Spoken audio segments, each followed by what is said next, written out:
ஆண்டவர் சொல்றார், கண்மலையை பார்த்து பேசுங்க, உங்கள் காரியத்தை அவர்கிட்ட சொல்லுங்க, அவர்கிட்ட ஆலோசனை கேளுங்க. நான் என்ன செய்யணும் ஆண்டவரே, இந்த பிரச்சனைக்கு நான் என்ன செய்யணும், என் வீட்டில் இவ்வளோ இப்போ இந்த பிரச்சனை உதாகரமாக நிற்கிதேப்பா, நான் இதுக்கு என்ன செய்யணும், நான் இதுக்கு எப்படி ஜெபம் பண்ணணும், பேசுங்க ஆண்டவர்கிட்ட எனக்கு வழிகாட்டுங்கன்னு சொல்லுங்கள், எனக்கு ஆலோசனை சொல்லுங்கன்னு சொல்லுங்கள்.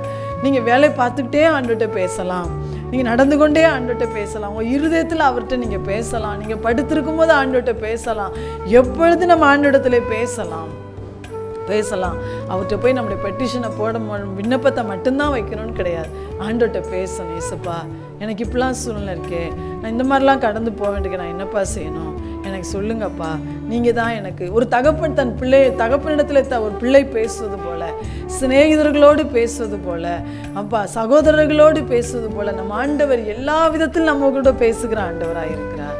அப்போ ஆண்டவர் சொல்றாரு, நீ பேசு, நம்ம பேசுனா அவரும் நம்ம கூட பேசுவார். அப்போ கண்மலையாகிய கிறிஸ்துவோடு கூட நீங்கள் பேசி உறவாடி உங்கள் வாழ்க்கையில் அவரோடு கூட ஒரு நெருக்கமான ஐக்கியத்தை, உங்கள் வாழ்க்கையின் எல்லா காரியத்திலும் அவரை நீங்கள் முக்கியமாக வச்சு, அவரை நடுநாயகராக வச்சு நீங்கள் செயல்படும் போது, அவர்கிட்ட பேசி பேசி பேசி நீங்கள் செயல்படும் போது, நீங்களும் நானும் செயல்படும் போது ஆண்டவர் நம்ம குறைவெல்லாம் நிறைவாக்கிடுவார்.